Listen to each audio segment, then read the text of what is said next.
अलीनगर से बीजेपी की मैथिली ठाकुर आगे हैं, पहली बार चुनावी मैदान में उतरी हैं और विनोद शर्मा आरजेडी के हैं, उनसे आगे चल रही हैं। गया शहर से बीजेपी के प्रेम कुमार आगे चल रहे हैं, बीजेपी के काफी कद्दावर नेता हैं। अलीनगर से बीजेपी की मैथिली ठाकुर आगे चल रही है, दीघा से बीजेपी आगे है। तो कुल मिलाकर देखा जाए तो इस वक्त 33 सीटों पर आगे है, +9 यहां पर एनडीए का है और -12 इसमें चल रहा है महागठबंधन, 8 सीटों पर आगे है। अब जेडीयू आगे हो गई है सीटों के मामले में, 16 पर जेडीयू है, 15 पर बीजेपी, 2 पर एलजेपी है। आरएलएम यानी कि उपेंद्र कुशवाहा की पार्टी का भी एक कैंडिडेट इस वक्त अपनी सीट पर आगे है। जीतन राम मांझी के कैंडिडेट अभी तक आगे नहीं आ पाए हैं किसी भी सीट पर। और सबसे इंटरेस्टिंग है महुआ, जहां पर इस वक्त तेज प्रताप यादव आगे चल रहे हैं।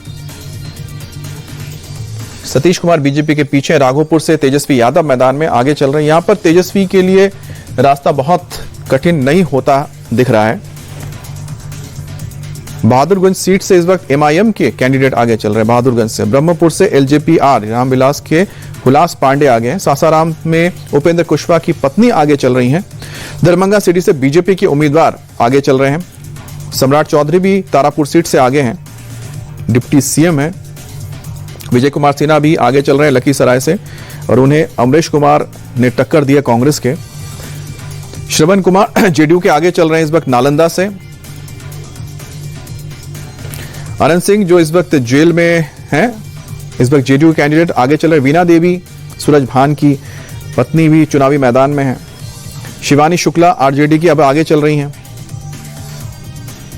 तेज प्रताप यादव अगर ये सीट महुआ की जीत जाते हैं तो ये भी अपने आप में एक बड़ा झटका रहेगा आरजेडी के लिए।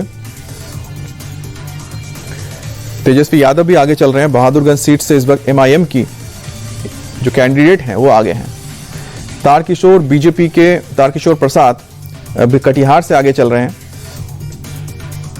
तारकिशोर प्रसाद बीजेपी के डिप्टी सीएम भी रह चुके हैं। मैथिली ठाकुर भी पहली बार चुनावी मैदान में उतरी हैं और लगता है कि इनको समर्थन मिला है, जन समर्थन की ही वजह है कि वो इस वक्त आगे नजर आ रही है। बहरहाल ये सभी रुझान में थोड़ा बहुत बदलाव आप जरूर देखेंगे जब ईवीएम के बक्से खुल जाएंगे और ईवीएम जैसे खुलेगा तो इसमें आपको और ज्यादा नतीजे सटीक देखने को या समझने को मिलेंगे। हो सकता है कि कई बार रुझान जो होता है बदल जाता है जब धीरे धीरे काउंटिंग आगे बढ़ती है या फिर ईवीएम जब खुलते हैं। तो जो शुरुआती रुझान में इस वक्त एनडीए को बढ़त है 38 सीटों के साथ, दूसरे नंबर पर महागठबंधन है और जनसुराज के खाते में भी 2 सीटें, एमआईएम के खाते में भी 2 सीटें यहां पर दिख रही हैं। आरजेडी 12 सीटों पर आगे है, कांग्रेस 1 पर और लेफ्ट 2 पर है। 2020 में लेफ्ट का बहुत अच्छा रहा था स्ट्राइक रेट, करीब 19 सीटों पर चुनाव लड़े थे और 10-12 सीटों पर उन्होंने जीत हासिल कर ली थी।